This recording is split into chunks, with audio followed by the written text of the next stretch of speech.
Bonjour à toutes et à tous, soyez les bienvenus. Je suis une nouvelle fois en compagnie de Jean-Claude Régal. Bonjour Jean-Claude. Bonjour Emmanuel. Jean-Claude, toujours expert en sécurité informatique pour les entreprises. Toujours Emmanuel. Oui, tu vas le rester? Oui. Ouais.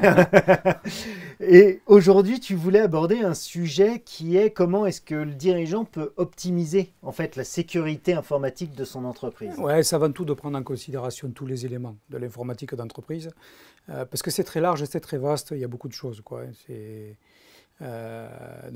L'informatique d'entreprise, c'est très complexe. C'est très complexe. Alors, qu'est-ce qu'il doit, s'il a à choisir, qu'est-ce qu'il doit faire en priorité?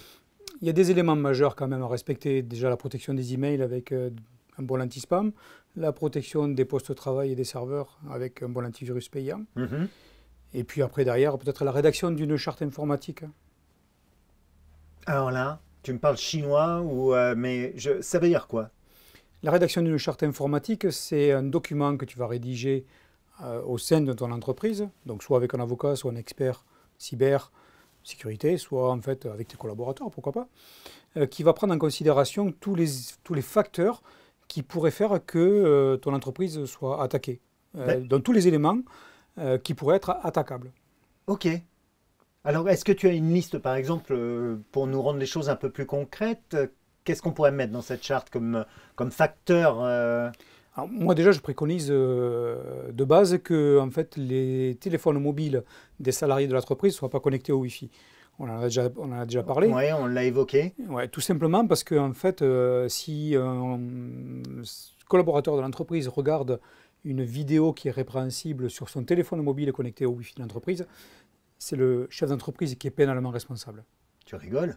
Ah non, non.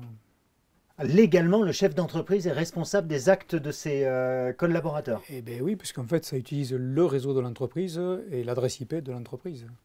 Je comprends mieux pourquoi l'importance de le mettre sur la charte. Eh oui. Il y a d'autres éléments comme celui-ci sur lequel on devrait écrire. Ben la rédaction d'une charte informatique, c'est aussi la bonne utilisation de l'outil informatique. Je te prends un exemple un peu bateau, mais l'exemple de je reçois un email, je ne suis pas trop sûr de l'email, de son contenu, de qui l'a envoyé, et tu reçois un email perso sur ton mail pro qui te dit que tu as reçu un colis et que tu dois cliquer sur le lien pour aller vérifier le suivi du colis. Oui, on l'a tous reçu ce mail-là. Ben oui, mais c'est une ineptie. Et si tu ne formes pas tes collaborateurs à bien avoir l'auto-jugement de ne pas ouvrir ces emails-là, tu peux courir à la catastrophe rapidement. Je comprends mieux l'utilité de cette charte. Comment on fait derrière qu'est-ce qu'on met en place une fois qu'elle est écrite? Qu'est-ce qu'on en fait? Une fois que cette charte est écrite, je préconise aussi de la faire signer aux collaborateurs pour qu'ils soient tous conscients qu'il y a cette charte dans l'entreprise. Et qui s'engagent à la suivre? Et qui s'engagent à la suivre. Et puis quand un nouveau collaborateur arrive, que ce soit aussi peut-être un avenant de son contrat de travail à contresigner. Et puis derrière, procéder à des formations sur l'outil informatique.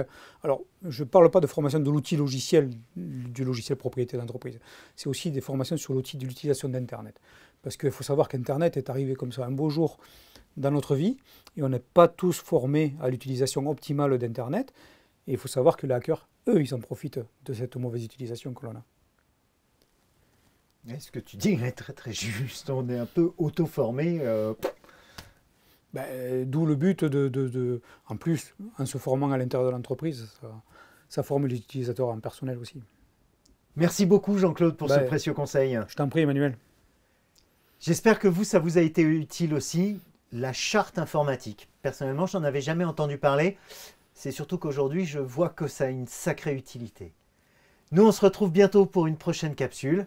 D'ici là, je vous souhaite une excellente journée. Au revoir.